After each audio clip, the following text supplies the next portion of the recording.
Sir, good morning. Good morning. Can you hear me? Good evening. Yes, sir. Greetings from Goa, and thank you very much for joining. Room full of people waiting to hear you on Smart Grid. Thank you. Thank you. Can I start now? Yes, sir. Okay. Ladies and gentlemen, good evening. It is indeed a special privilege to be with you from Detroit. I'm delighted to be part of this gathering, and I want to thank organizers for giving me this opportunity. We all know the importance of energy in India. We know all the statistics. We know that the growth that we are planning on, 8 to 10% for the next couple of decades, is not realizable without proper emphasis on energy. And if we don't focus on inclusive growth, we cannot address poverty. So poverty, energy, and climate change, all three go hand in hand. I believe we know all the challenges. I also believe we have fair understanding of solutions. But at the same time, our performance in the energy sector has not been satisfactory. I believe a lot of it has to do with work culture, work value, work environment, old processes, work ethics. I know you have been talking about democracy and development. I still believe democracy is the best way to empower 1.2 billion people in India. We can do this through technology, whether it is information and communication technology, biotech, nanotech, or energy. Energy is the key equation in our ability to empower our billion. It requires political will, it requires domain expertise, and it requires autonomy. I would like to really talk a little bit about energy first and then talk about smart grid. I personally believe that our energy architecture as it is today world over is obsolete, is old, and it is based on monopolistic mindset. World over, we need new architecture. 2 months ago, I spoke about this in Washington, D.C. with Al Gore. And I said, all of us are focused on existing utilities mindset. They want to build big plants. They have massive distribution systems. And they want to really propagate that. And I'm coming from telecom background. So I want to share with you some of the lessons that we can learn from telecom. Today we know that the 80% of the energy we generate is lost in the process and only 20% is used to light the bulb that we light, which is pretty scary. That in the system, converting from AC to DC, transformers, long distribution systems, inefficiency, leakage, and all that goes on.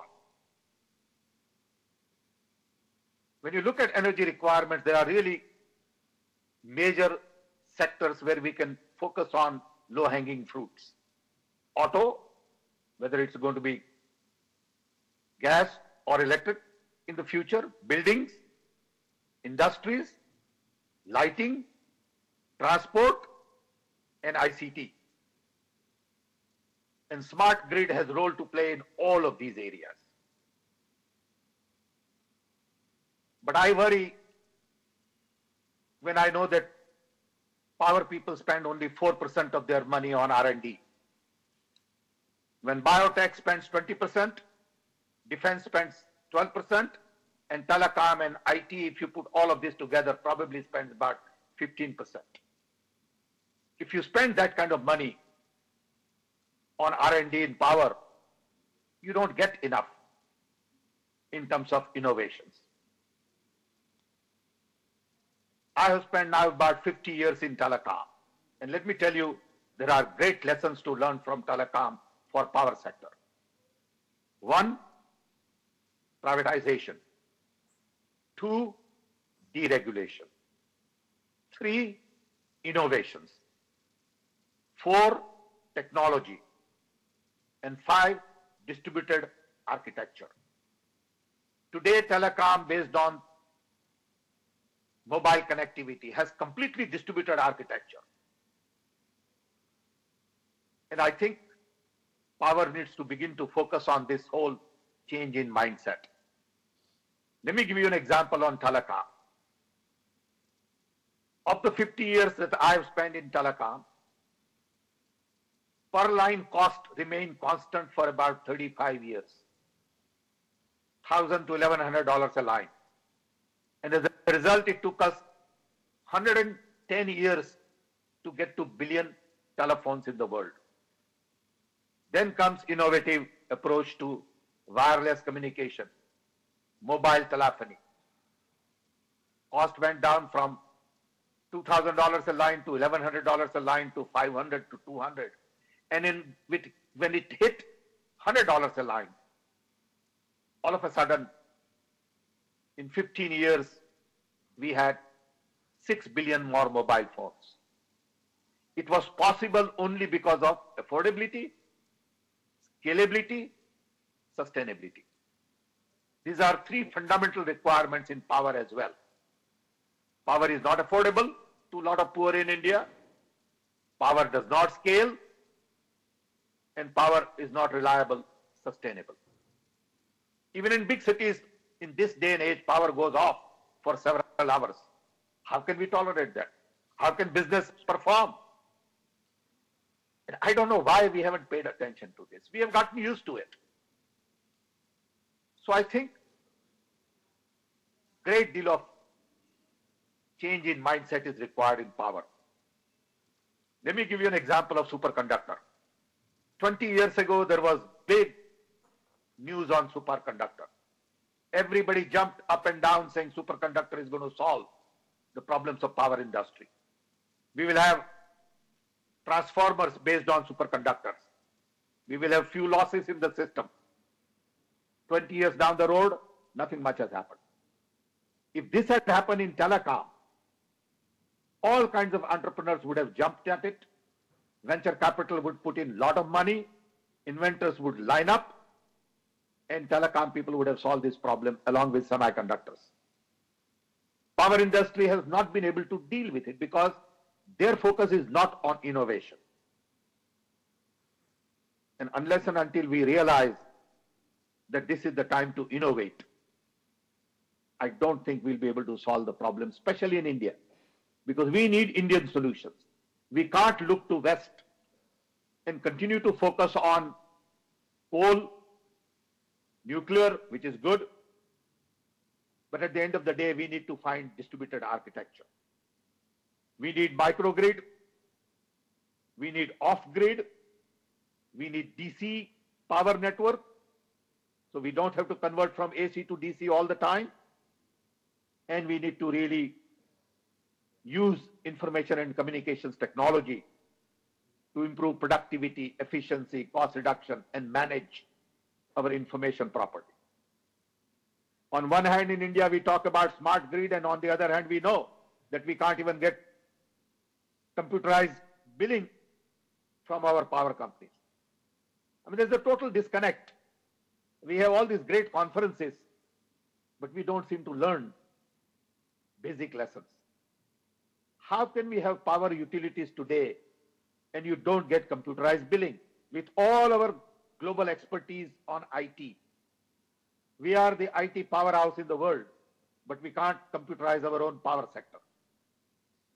So we need distributed architecture with solar, wind, and multiple sources: biogas, biomass, ocean waves, perhaps. And this brings me to smart grid.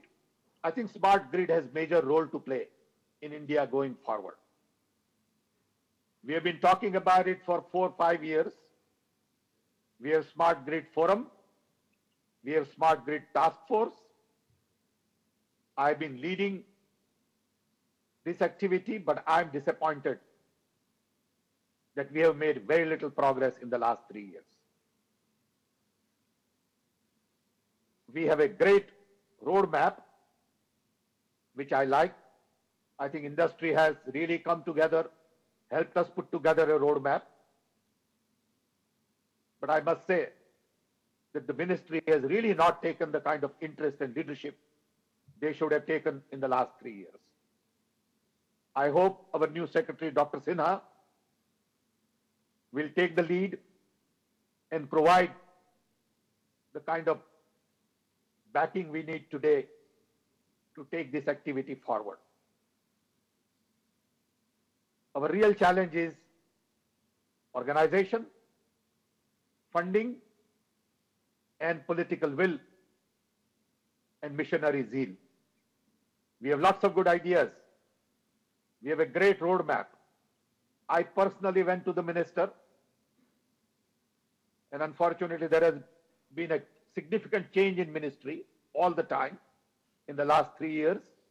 With almost 4 ministers, couple of secretaries, several joint secretaries. People keep changing. And every time new team comes, I go to them, I talk to them. I went to Mr. Scindia, and he promised me that, Sam, it will be on my agenda. I will start monitoring it. He's very capable. I know we have great team, but somehow things just don't happen.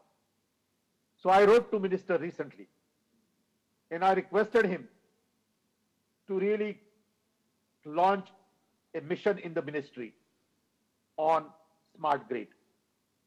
We all know the advantages. This is probably not the forum to talk about the use of smart grid and benefit, because we all know that. This is really the forum to bring to everyone's attention that we need to go beyond conversation and implement. We started talking about smart meter. I personally spend a lot of time working on specifications because I believe India needs a different approach to smart grid than Western world needs. US can afford to have smart meter costing $500. India can't. We need inexpensive smart meter to first address leakage. If in our power system 38% of the power is stolen or leaked, we got to address that. And there are ways to address this with technology. So our roadmap for smart grid has to be a little different from the US and Europeans and Japanese. Everywhere I look around, I find there is a need for Indian model of development. We did that in telecom with STD-PCO. Focus on access, digital networks, indigenous development, local industry, ancillary industry. These are all very critical points for power industry. We can't expect to import smart meters, lock, stock, and barrel. We got to build our own industry. And where is the leadership to do all this? And that's my concern. I think we have enough funding.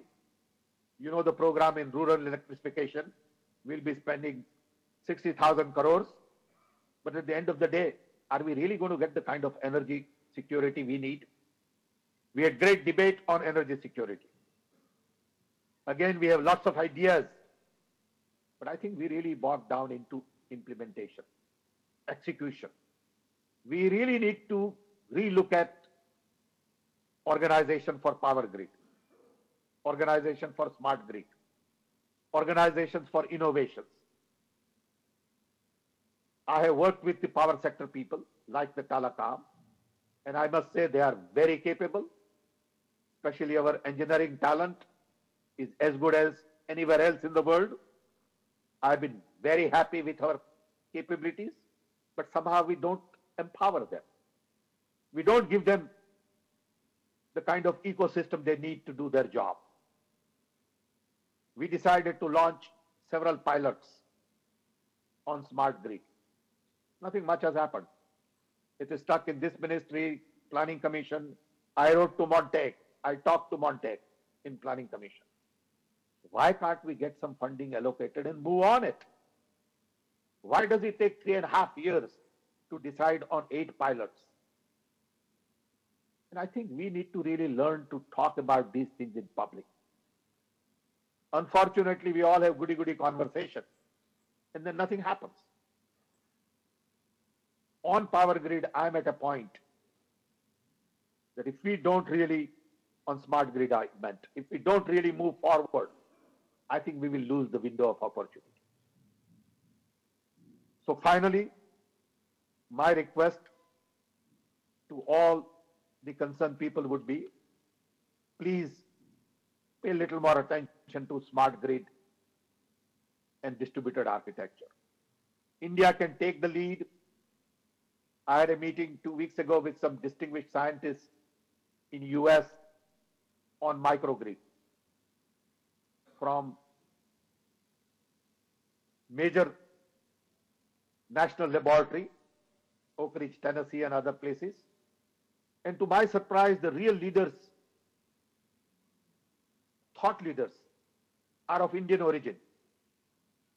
I met 2 professors who head this activity, and I had a long conversation with them on this whole learning from telecom, on microgrid, DC power.